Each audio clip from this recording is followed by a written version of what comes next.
A lot of people speak about leadership being the ability to influence.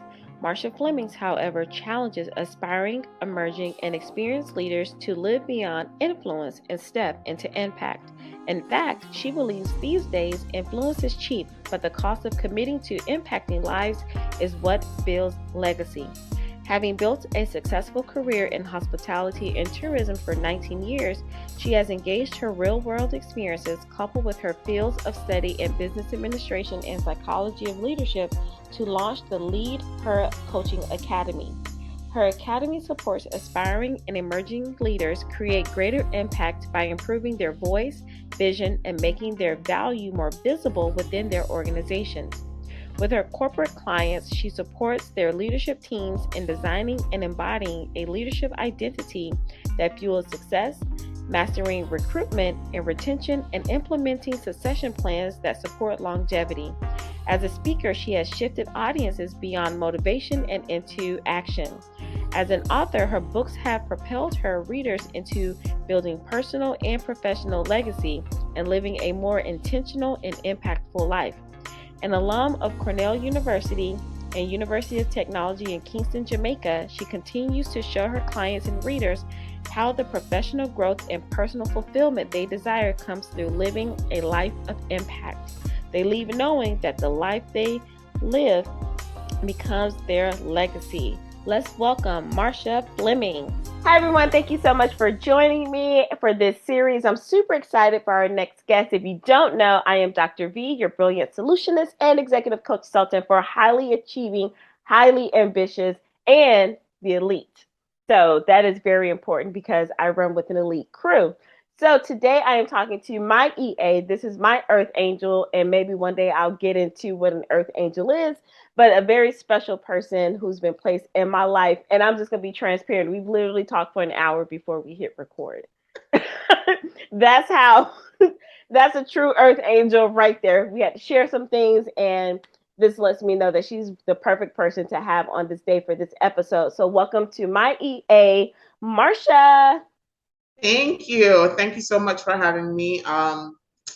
Any opportunity to support you and serve your community, my heart is all for it. I appreciate that. Thank you. So we've already heard her bio that I read before, but now we can get right into the conversation that you've all been waiting for. So, Marsha, you may have heard when I do any of my openings or my books or anything like that, see me online, I have a tagline that says, embrace your brilliance and expand your life.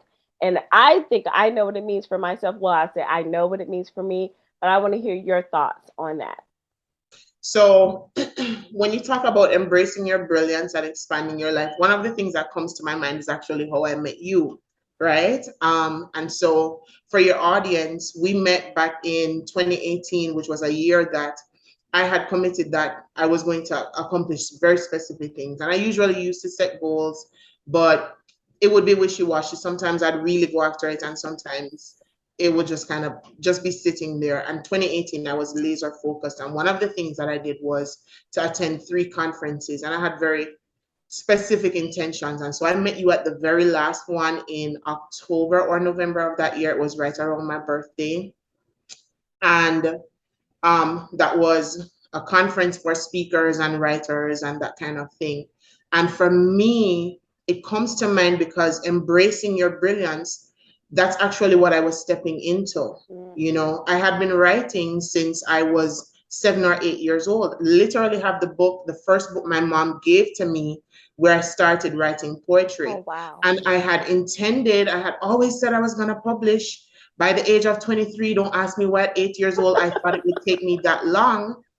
But I had been writing and just never published. And even over the years in corporate conversations, people would always have conversations with me about how my emails are written, like a simple thing like my emails. Wow. And so fast forward, I published my first book at 38, published my second book just last year in 2021. And I just think, had I recognized my writing as brilliance sooner, you know, and not just maybe me, but even my parents, which they were supportive. I just don't think they knew how to challenge that to bring it further. had I embraced that sooner, it made me think, what could I build? So I think it's looking at all parts of us and looking at, even if it comes easy and natural to me, is this something that I can serve more people with? Is this something that I can use to open more doors or create more opportunities? And it's like exploring that. Mm-hmm.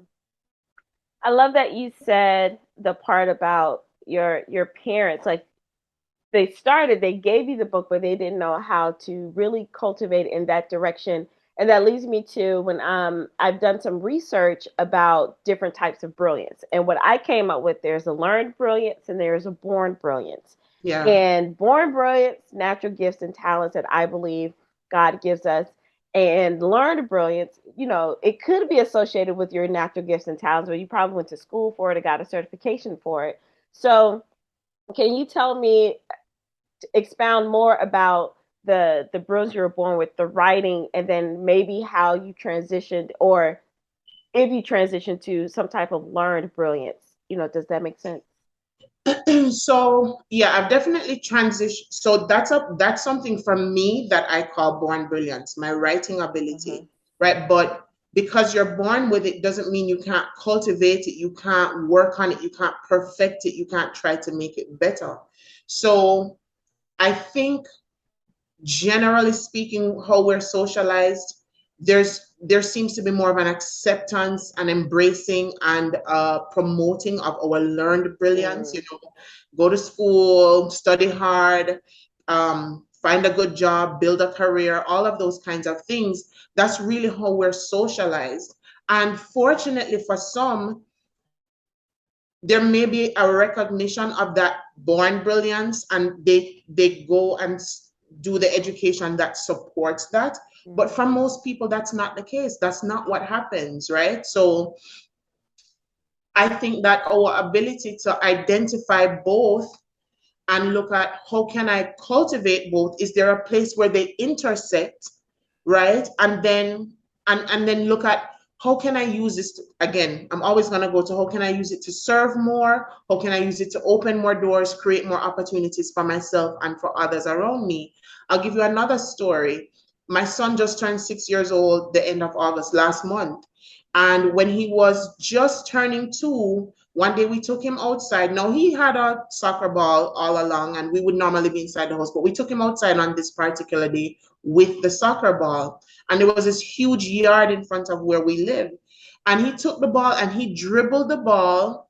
I think that's what they call it in soccer, right? When they I know kick that's a it, basketball term, but I yeah. think, well, y'all call it soccer in America. We call it football in the Caribbean. But, from one end of the yard, he's kicking it with perfect precision and control.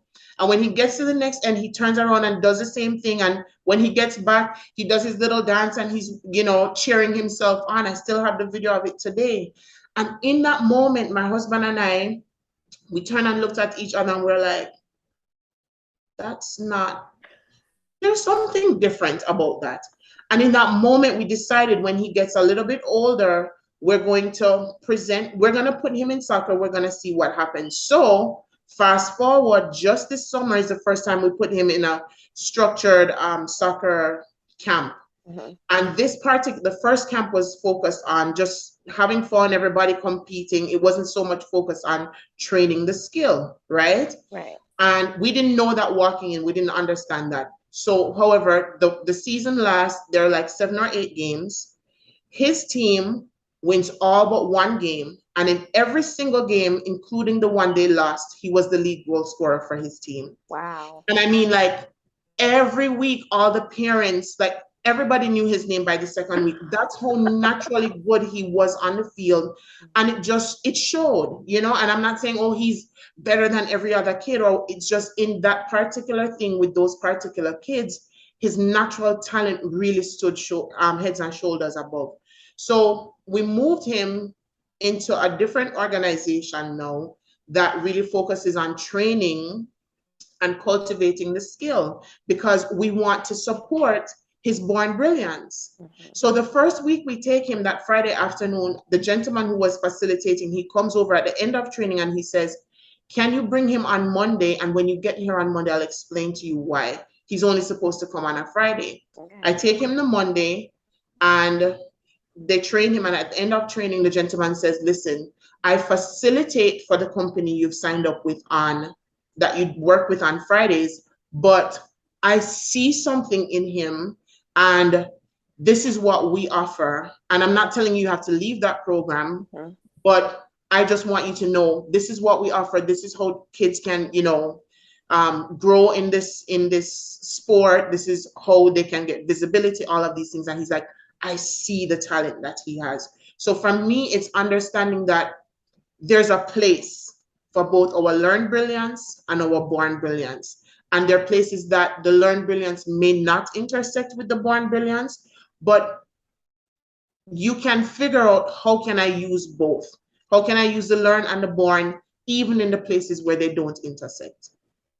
Oh wow, that's great. I'm going to take a different direction here because you brought that up. I was going to ask you some questions about your son, and you just talked about it. So as a mom, as a a parent, and you understanding what it's like not to cultivate brilliance, and then you said something about it may not intersect. So when you say that, it's like you will continue to have him on the path of soccer as long as he's willing to do that. And then would you put him in telling him to like go to school, go get degrees or anything like that? Would you do that? Like, is that a conversation? I know he's only 6, but well, like, Yeah, what I is have this your whole thought life process? worked out. Like, what is your thought? Because I think it's an interesting conversation because a lot of us, and I know people are watching, and a lot of people that I encounter, we are highly degreed people, Mm-hmm. highly educated traditionally, and a lot of us are at this point. And it was like, okay, I've accomplished a lot, probably sooner than I expected. What else is there? But now, because you've experienced that, and now you have a child, I'm just trying to understand, like, how would you cultivate? Great, that, yeah. Yeah. So I definitely intend to support him and challenge him to, go to college and expand his brilliance beyond what's natural to him. Okay. Because I think when you're able to do that, and when you're able to become multifaceted and you have different levels of brilliance and different types of brilliance, whether it's born or learned, it's just more opportunities for you. There are more avenues that you could pursue, right? And so with soccer, I'm going to support him, and I'm also going to challenge him if it becomes necessary, because sometimes when we're young, especially teenage years, if it feels like it's demanding too much of us, or we get frustrated, depending on the personality, they could want to give up. And I'm going to challenge him, not to just because I see the capacity that he has to be great at it. Um, I'm, however, not hinging, like I'm not set in the back of my mind like, oh, you have to be the world's greatest soccer player. I just know you have the capacity for greatness in this area. I see it, and I'm going to support and challenge you to cultivate that. However, I'm also aware that life and the world offers many opportunities, and you are not going to naturally be great at everything. And so there's some things that the opportunity may be open to you that you could be great at, but it's going to take you maybe more effort than soccer would take, for example, right? Just using my son as a Right. reference. So I think it's important to, yes, cultivate and nurture that born brilliance. And I think as the world is changing, it seems to offer more opportunities for, persons capitalizing on their born brilliance. But I don't ever think that we should ignore what can come with learned brilliance, because something has to support your soccer knowledge. Let's say he goes up, he continues, and he's in soccer, and there are other things he wants to do. Well, you may need to learn business to figure out how to run a business successfully, or whatever the case is. It can support in some way, shape, or form your born brilliance. And for myself, um I think, well, not I think, my career, my previous career for 20 years, I function in my learned brilliance, right? And it's something that I'd say 5 or 8 years into that career, I understood it wasn't something I was super passionate about, but there was an aspect of my job that had to do with developing leaders. That's a part of my born brilliance. And there's some learned brilliance in it too, but naturally I had that and it was showing up from childhood. That's kind of what kept me in that career. Until then, I stepped away, for whatever reasons, we may get into that soon, stepped away. And now I'm functioning fully in my born brilliance, but there's so much from my learned brilliance that's supporting what I do now. Even the leaders that I've cultivated then, in my career, it's helping me function so much better as a leadership coach and consultant with the clients that I serve now. And then my born brilliance of writing supports the work that I do now as well. So there's a place for all of it. And I think that we have, as a society, moving further away from only valuing this learned brilliance, the degrees and all of these things, and understanding that there is value in our born brilliance and cultivating that as well is the way that we create more opportunities for ourselves, for others, and that we just help to open more doors and serve more people. You said something that's very key that I don't think, with all of the degrees that I have, I didn't picture this in all the people that I talked to. When you said about being multifaceted, that is a great way, or that's the reason why we go to college in the first place. I mean, well, I don't want to say that's honestly, that's what college was designed for. Well, once it stopped being, I just know too much about the history of education. So, not saying who it was designed for, but after we come from, you know what I'm saying. I got you. Okay. But it really was about go and explore and be multifaceted. But for some reason, it has been you go there just to get a job. And we've been stuck on that track for years, for decades. Yeah. So I love that you said the perfect example with your son is, yes, you may do this, but you may need to go here to support something else and figure out what else Yeah. may interest you, because that's really what it is. Like, let me just go see and be exposed to these different things. So I think that's the new way, or a better approach to having kids go to college. Like, I don't think college is for everyone, but I think everyone needs to be trained in in some Yes. sort of And the way. thing is, you just said something, let me go see. And I think that that's been removed from our growth, our development. It's like there's this expectation to have it all figured out so early. Okay, there are benefits to having it figured out sooner rather than later. But I think expecting whether it's your 20-year-old self or your 20-year-old kid to have it all figured out and to go to college and be on this path. And I chose, well, some kids don't even choose their path of study, their parents are choosing for them. But like, it leaves no room for exploration or discovery and recognizing that I have something to offer in this field, right? I have something that I could contribute. And being able to weigh where you are, what you are pursuing, what you are seeing about yourself now, and what do you do with those two things instead of thinking just this one track mind. I think how society is evolving, and especially when we see this day and age of how industries like coaching has exploded, where there's so much value now on our lived experiences that we can help other people with, versus it before it was just the CEO and the doctorate and all of these things. Now people recognize that there are areas in their lives that they're struggling with, and so a woman who survived divorce or survived abuse or helped 100 people accelerate in their careers or whatever the case is, they may not have the CEO title, they may be building their own small business or whatever the case may be, but they have value that they can add to your life. So with how all of these things are happening and how society is evolving, I think it's just very limiting if we continue to look at approaching life with just that tunnel vision of let's go to school, let's stick to this course that course of study that you've selected, and then build a career from that. And that's what you do for the next however many years and retire. That's great. You can do that and you'll absolutely love it. But who says while doing that there aren't other things that you could do? So you've done the college thing, you have your degree, you found a job, you're building the career, but who says you don't want to write on this, build a library of books that you've written, or become an artist and build a business out of your art? There's nothing to say you can't. Exactly. And you, and everything that you've said, you there's a common thread of giving back, adding value.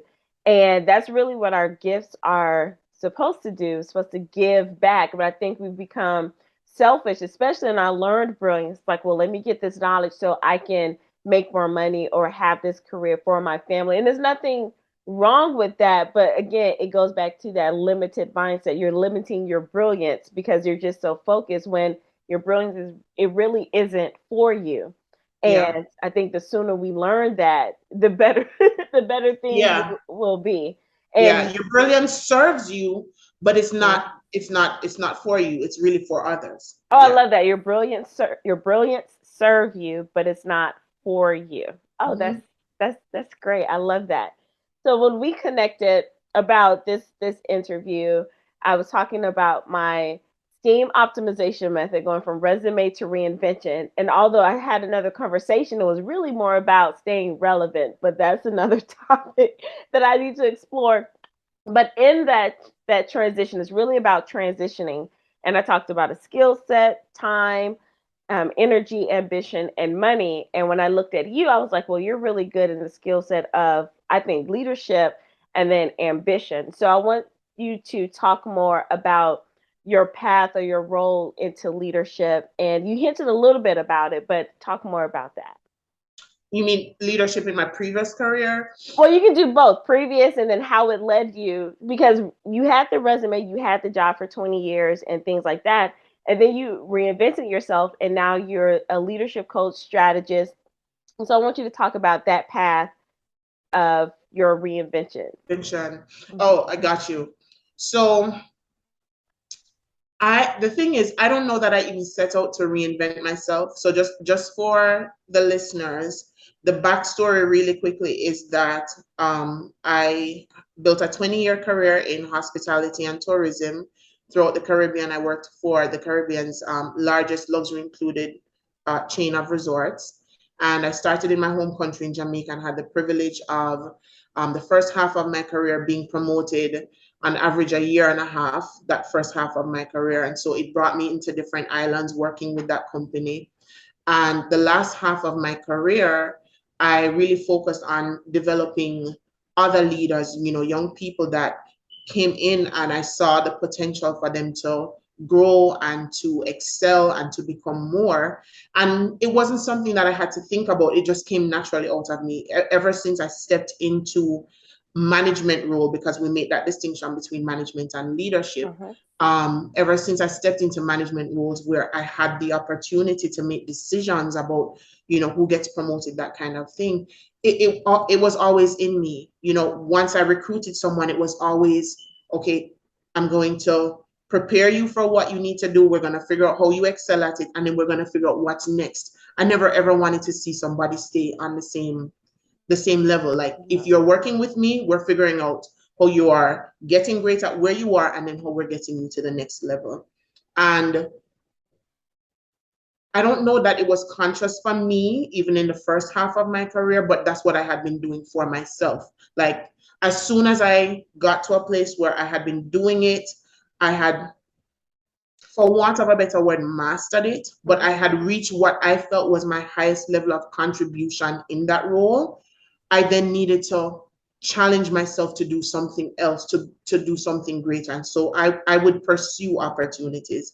I wouldn't necessarily wait for them to come to me. No, a few times they came to me because it just came before I felt like, okay, I can focus on contributing at a higher level. But that was always kind of my approach. And then I just naturally wanted to lend that to other people to say, you don't have to stay where you are for 5, 8, 10, 20 years. Like, if you've been doing this, you've been contributing, you've been giving great value, and you've reached your highest level of contribution for you, then what's next for you, right? And so that's kind of how my career went until what caused me to step away, what caused me to reinvent, which I didn't see it as reinvention. What happened was when I got pregnant with my son, I started writing letters to him. And these letters were about who he could be in this life, just his mindset about what he would be able to accomplish, all of these things. And so this one day, I'm at home sitting up in bed. It's the middle of the afternoon. He's in his room taking a nap.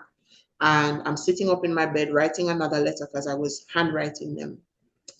And I was looking at him, the baby monitor was next to me, and I was looking at him. And this particular letter, I was telling him about what he could accomplish in this life. And in the moment of writing that letter, like something hit me like in my gut, like, how are you telling this child all that he could do in this life when you know there are things that you have thought that you would want to do that you haven't pursued? Wow. So you're gonna tell him these things, but you're not gonna live it for him. You're just gonna be out here faking, right? So, and I had to sit with that. And then of course that brings me back to, well, what is it that I've wanted to do that I haven't done? Right? What is it? How is it that I could be serving in this world? What opportunities that could I be pursuing that I haven't pursued? And it made me come face to face with a couple of things. It made me come face to face with, from the age of 8, that I wanted to write and kept on putting it off and would write here and there and look at the work and go, this is not good enough, and throw it out. Well, not literally throw it out, but just, right, dismiss it. Or the fact that I wasn't in love with the industry that I was in. What kept me in that industry was my opportunity to serve the people that I was serving, And so I had to come face to face with that. And I just decided that, I don't know if it's going to sound cliche to anybody, because parents always talk about how your kids change your life. And I'm not trying to sound like that, but it's literally what happened to me, because I think at some point I would have come face to face with it, but being in the moment of writing these letters to him and telling him these things, it's like I couldn't help but face it about my own life, and so I think it just caused it to happen sooner. And so it just resulted in me confronting those things, then setting a plan to get my book done. And at that time, I still didn't know that my first book, which ended up being a collection of those letters, I didn't know that that would become the book, right? But I went on a path, because that happened 2017. And on 2018, remember I told you earlier, 2018 was a year that I set very specific goals. And that was a year that I can tell you, I knocked every single goal out of the park that year. And one of the things was to go to different types of conferences, and I had certain things that I was looking for, and I wanted to go to 3. I wanted to do a large one, meet, like a more intimate one, that kind of thing. And I knew what I was looking for and why I was looking for it. And so that last one where you and I met, where it was for speakers and writers, it was because I wanted to start to understand what it would take to become a writer, what goes into writing a book. And there I met the first coach that I worked with to get my first book done, right? So, and that just, it just then evolved. So it went from that first book into looking at, okay, now that I've written the book, how do I continue to serve others? Not just from a book perspective, and that led me into looking at coaching, and just a continuous evolution of, how do I continue to serve? How do I continue to use what I know, what I'm passionate about, and how I want to help others? How can I continue to do that? And it's just been an evolving thing. So my reinvention didn't come out of me feeling like I needed to reinvent myself. It came out of me showing somebody else who happened to be my son that this is what life has to offer. This is how I think it would serve you to approach it. And then looking like, oh man, you haven't been doing that for the last few years. So let's fix that first. Right. And that's kind of how my reinvention came about. That's a very interesting story, how it's like I didn't set out to do this. So this leads me to a question of, do you think reinvention can be intentional? Absolutely. Absolutely. Because it started with that thought that day sitting in my bedroom. But had I just dismissed it or said, oh, you know what, it's too late for me. That was what, 2017. So I would have been 37 years old. You know, it's too late for me. Let me just focus on my son. If I had given an excuse and taken any other approach than what I did and set an intention for 2018, because I understood what those intentions would then lead me to do. 2018, that's where the intention came in, right? So the reinvention has to be intentional. I think it has to be intentional, because let me use something outside of myself. Let's say a woman who ends up going through a divorce that she didn't plan on, right? Um, she could absolutely break under that. It obviously is going to be a very difficult, hard, painful, emotional time to go through. But if you think about it, for her to come out on the other side of that healed, whole, you know, confident in herself again, happy, open to love again, whatever it is, she has to make a decision about getting to that place, right? So I think the reinvention, even if it doesn't start out intentional, to see it through and for it to actually happen, I believe there has to be intention behind it. Wow. Both of those were great examples, and I do agree. And like you, I didn't set out to say, oh, it's time to reinvent myself. A circumstance happened, and it's like, either I'm gonna stay here and or and keep feeling the pain of what staying here feels like, right? Or the change that I seek, I have to become intentional about that. So you may not be thinking I'm intentional about reinventing me, but I'm intentional about the result I want to see in my life or how I want to feel, So yeah, it's just, I can't see it happening by chance. I can't.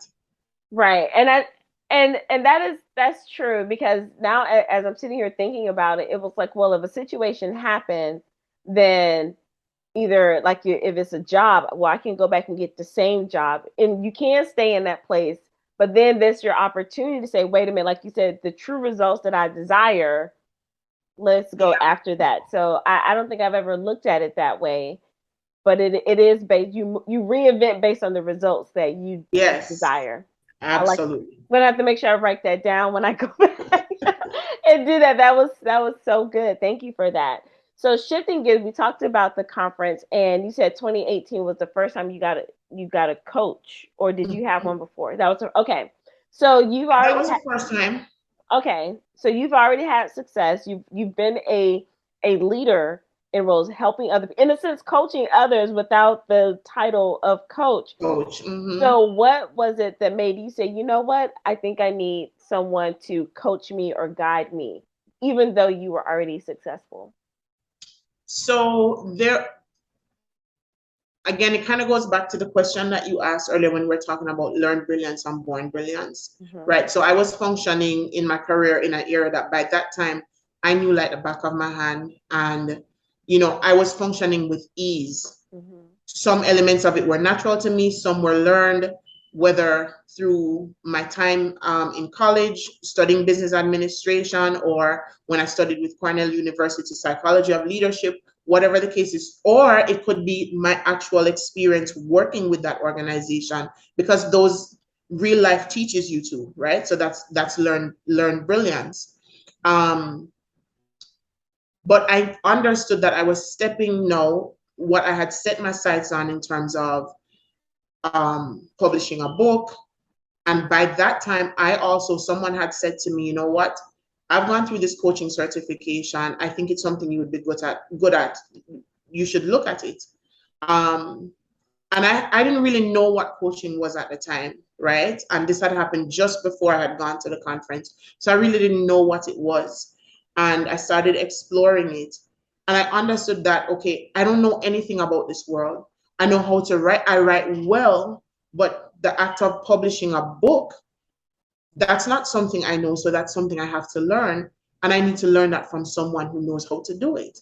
And I mean, to me, it feels like that's a no-brainer. I don't know if for everybody else, because sometimes we all process things differently. But for me, I was just like, I'm stepping into something I don't know. So I have to be open to learning it from someone and from somewhere.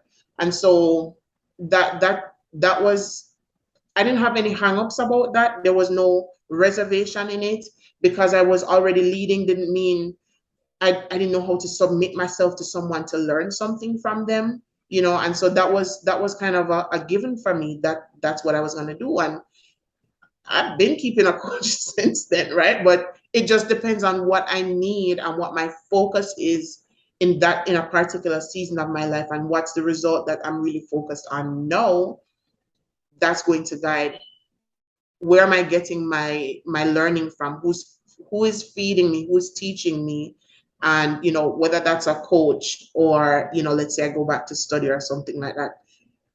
No, none of us know everything, you know what I mean? And so we have to be open to learning it from someone who knows. And with the coaching, it's just like, if you produce that result in your life and that's the same result I'm looking to produce, then I'd like to know what you know. Because that's what I was doing for the aspiring and emerging leaders in corporate.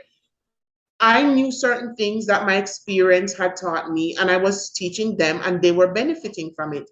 So I just needed to find someone who had the experience to produce the result that I was looking for in writing a book, publishing a book, building a coaching business, and then learn from that person. Wow. So this just came to me. You said you were looking for someone who had the result that you wanted. So what was the difference between going to like a person versus, let's say, taking another course at a university? You know what? I don't even know that I had thought about it back then. So when 2018 rolled around and I set these goals, part of the intention behind going to 3 conferences and, outlining them the way that I did in my mind was, one, I thought that I would at some point be doing events, which I have been, mostly virtually because of what's happened with COVID, right? But that's going to be changing. But I knew that I would want to do that. And then the specific conference we met at, which was for speakers and writers, the coach that was hosting, I knew the results she had produced in the world. And here she was saying, let me show you how to speak and write so you can make millions. You know what? Right. That sounded very inviting to me. Right. And so it was, again, I don't want to be dismissive. I don't want to make light of it, because I understand that different people see it differently.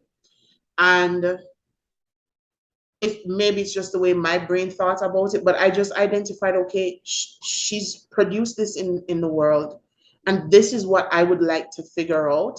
And not only is she sharing it with people, but she's also hosting a conference about it, which is also something that I would like to do in the future. Let me go see how she does it.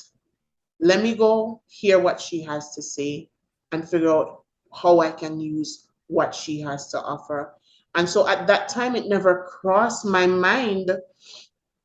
It never crossed my mind, maybe I should go to school for this. No, at some point, after, because when I studied psychology of leadership with Cornell, that was after, right?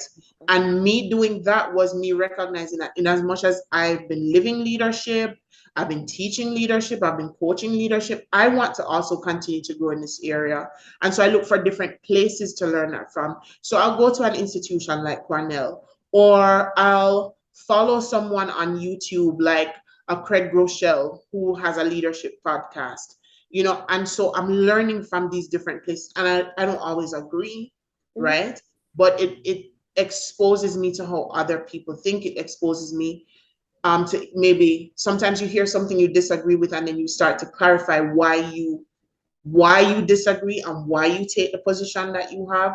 So I think, again, it's kind of like the born and learn brilliance thing. There's a place for each one of them, and there's a place to learn from people who've lived it, and there's a place to learn from the institutions who that are established to teach certain things.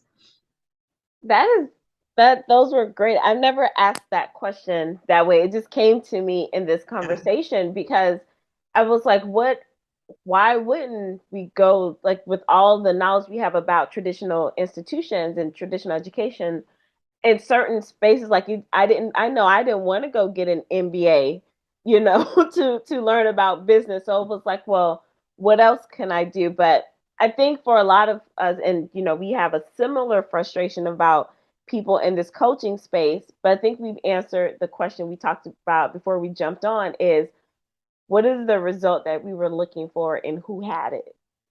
Yeah. Yep. So, Yep.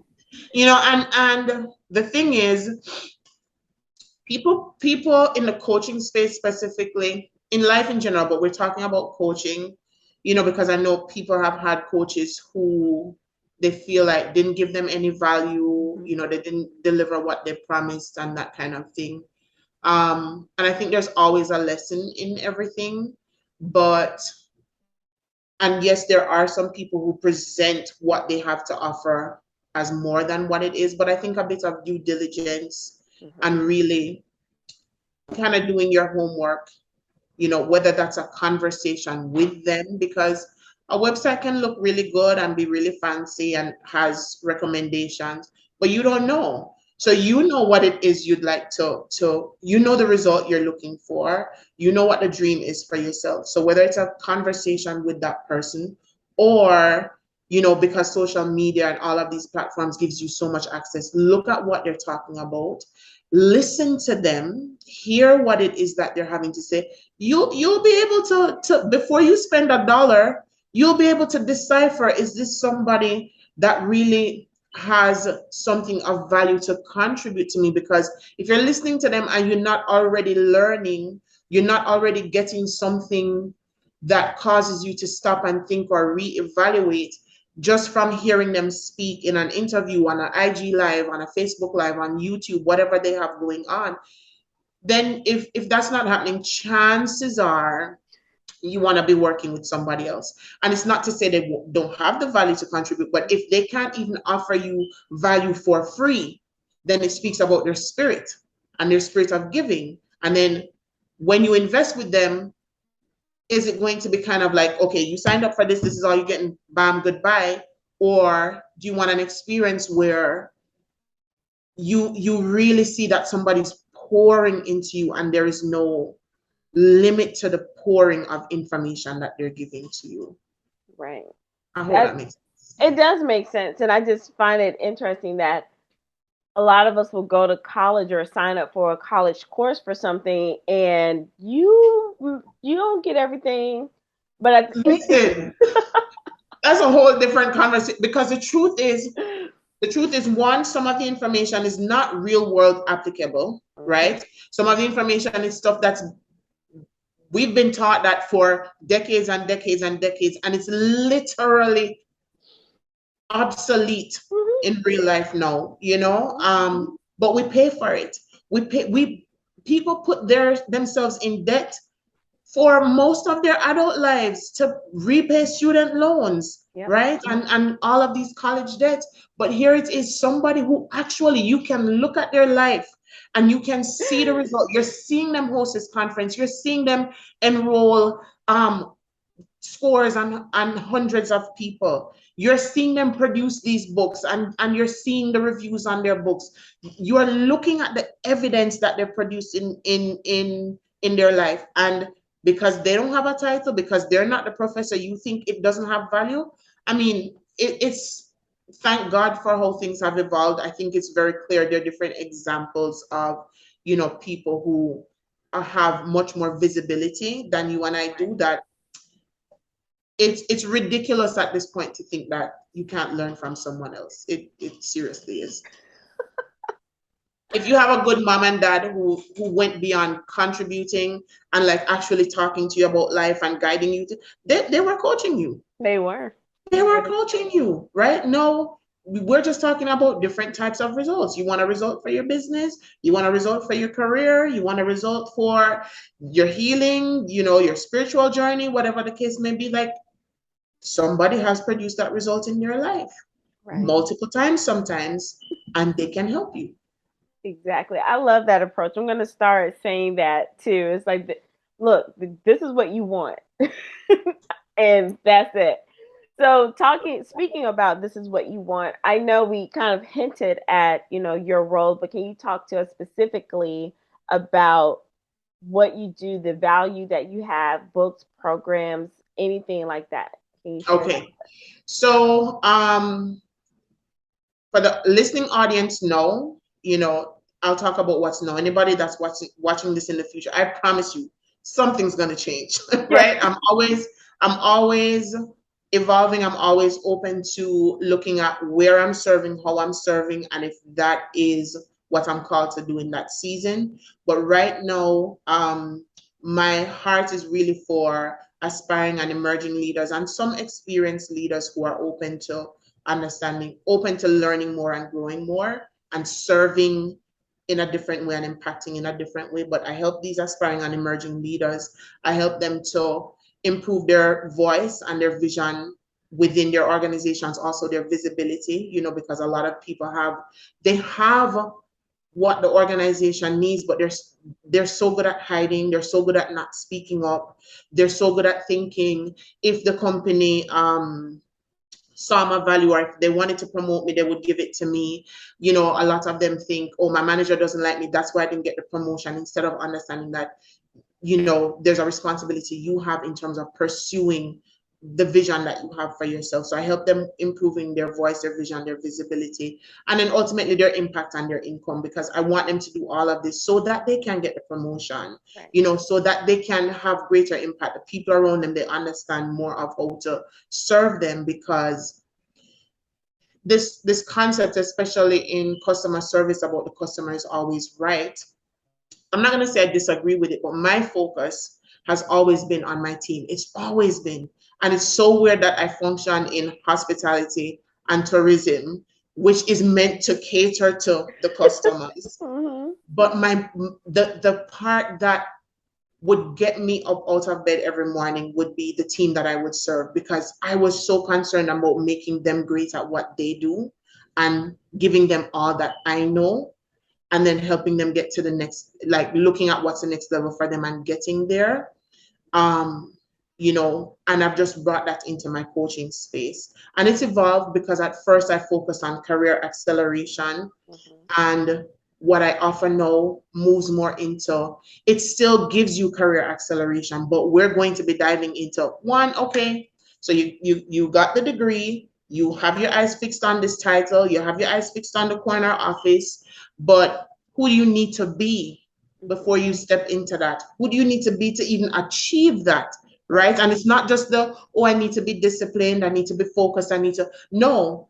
The people that you're going to be leading, the people that are going to fall under your supervision, if you do not know how to engage them, if you do not know how to support them, right, if you do not know how to train them, if you do not know how to tap into who they are and help them, oftentimes help them see themselves, if you don't know how to do those things, the results that you want to produce, it's going to be near impossible to produce it, because you can't do it by yourself. And so that's the work that I do. And I'll be relaunching my coaching program that is meant to serve this group of people. And so they walk away with taking ownership of the impact that they have in the organization, their growth, and the income that they're able to achieve. Of course, I told you I've authored 2 books. Yeah. So they're both available on Amazon. The first book, as I tell you, is a collection of letters that I wrote to my son while I was pregnant. And really, for the reader, what I'm doing is helping them become more intentional about specific areas of their lives, who they are and how they show up in life, right? Around faith, love, your relationships that you choose to align with, that kind of thing. And then my second book is entitled From Leadership to Legacy. And it looks at 11 strategies that you use to really just engage your team and build commitment with them. And yeah, that's what I offer now. I'll be doing a series of workshops, so everything is kind of relative to when the audience will be Right. seeing it. So I have some workshops, well, one coming up soon. And so when they connect with me on Instagram, whatever, social media, they'll be able to see. Instagram is probably the best one. Yes, all of Marsha's information will be below. So it sounds like you're helping people to see themselves in the C-suite before they get there. Mm-hmm. Yep. Yep. And once you become that leader, I hear like your first book is really, I don't like to say work life balance either, but how to be a whole person in leadership. Yep. Yeah. Yep. Because as you said something, and it stuck with me ever since when we did an IG live together, when you said we lead and teach from the core of who we are, Mm-hmm. right? And that stuck with me because without having that phrase, that's something that I understood, right? And so it resonated so much with me because if at the core of you there's hurt and pain and toxicity or jealousy or um, poor interpersonal or human relation skills, you take that into your leadership. Mm-hmm. You don't just suddenly become somebody else because you're leading. And Exactly. so we look at all of that. We look at creating a vision, understanding that, okay, yeah, it's great to have the title and pursue all of these things, but who do I want to be as a leader? When people are outside of my presence, or they come back and say, because of you, when they come back and say, because of you, what's that story, right? And are you the person? Are you embodying the characteristics that you need to embody to create that result? So I was, as much as I desired success and I wanted the promotions and I wanted to grow, I also understood that it was available to a lot of people who thought it wasn't available to them. And so I just naturally said, come here, let me show you, because it's possible for you too. And I know we're wrapping up, but one thing that came to my mind that I want to say is this process of evolving and figuring out our born brilliance, learned brilliance, where they intersect all of these things. Since coming into my own business and figuring it out, because I wasn't a business person. I mean, I studied it, but I wasn't an entrepreneur, and I really didn't have a desire to be an entrepreneur. Mm-hmm. But when I moved into this, I did the career acceleration. There was a point that I did a few workshops on helping people to write their business, to write their book, to Mm-hmm. get the book idea from out of their head onto paper. There was a whole system to it. And I did that for a while. I served a few people, but then, I wasn't latched on to that concept. I explored it because some people had interest, and I was encouraged to do it, but I didn't latch on to the idea to say, okay, I have to make this work. I was okay to say, you know what, maybe this was for a moment to Mm-hmm. serve a group of people. It's a brilliance that I have. Some of it is born and some of it I learned. And I serve those group of people. And if there comes a time when it happens again, or I see another group that I can serve with it, then that's fine. But my focus and why I believe I'm here on this earth is that there are a group of people who shrink and who keep their mouths shut who think they shouldn't pursue something, that they're waiting for somebody to identify their value, to give something to them. And in the corporate space, I want them to understand your growth, your success is not going to happen if you take that approach, you know? So because I recognize that, then I look for ways to make sure I'm offering services that support that to people. And in a way, the pen to paper workshop for writing a book does that. It still helps you get your voice out there. It's just not in corporate, you know? So I think understanding who you are and who you're called to serve is going to be important, and be okay with exploring. Like you said, don't just get in this one track mind, but being okay with, let me see how I can serve. Right. That is, all of that is great, and you've given a lot of nuggets and a lot of advice that's practical, and I can't wait to go back and listen and to write these things down. Thank you for sharing all of that. So the last question I have for you, and feel free to answer it however you feel. Do you believe that brilliance is a privilege, and why or why not? Um, hmm. All right. Give me a second, because I like to get very, I want to be responsible. So I want to actually look at the definition of privilege. And it's not that I don't know it, people, for anybody that's going to be a little bit shady in the comments. A special right, advantage, or immunity granted or available only to a particular person or group, right? So I do not believe that brilliance is only for us, is a right that's only for a particular group of people.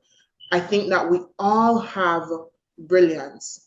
The problem is we don't all identify it, and we don't all cultivate it, right? Um, and because of how we've been socialized for so long, a lot of people are trying to be brilliant in an area that's really not where their brilliance is. And they're neglecting the area of brilliance that they do have, or they're diminishing the area of brilliance that they do have, right? So I don't think that it's for a specific group of people. I just think that each person has to work to identify what their born brilliance is. What is the thing that I do naturally, that I do well, even if it's been cultivated, even if I've gotten some training and development, but what's that thing that I do naturally? Because that is my area of brilliance. Also, what's the thing that I've learned, that I've done well at, that I've thrived at? Because that's your area of brilliance. The challenge is a lot of people are looking over there when their brilliance is over here. Woo, wow. That was a great response to that question. I always get them. I can't wait to have them all together, because I always get different responses, and I love them, and I try not to react to any of them because I just want to hear what others have to say about that. So thank you so much, Marsha, for sharing all of your brilliance with us today. So much wisdom, and even though I've known you for a while, I've learned some new things about you. So I love when we do interviews together, because it's like, oh, I didn't know that. so, so thank you so much. Any thing that anyone wants to connect with you about, information will be down below. I do highly recommend that you all reach out to Marsha. I know some people say that they know that I do leadership, but leadership is very different, especially in the corporate space. Not my jam. I never been in corporate. I mean, I've been in institutions of education, but never been in corporate. So, like I've said before, I love surrounding myself with people who have answers to problems. That's why I call myself the brilliant solutionist, because I'm a problem solver. If I don't know the answer, I love to stay connected with people who do. And for some reason, people come to me about careers, and I was like, I may not be able to help you, but I know who can. So Marsha will be one of those people. I'm very strategic about who I connect with. So just saying. So you might want to connect with us before we all, get super big. All right. So that's right, girl. That's right. Hey, y'all better jump on. So thank you so much, everyone, for listening and learning with me. And remember, wherever you are, Be well, be empowered, be bold, and be brilliant. Until next time, bye.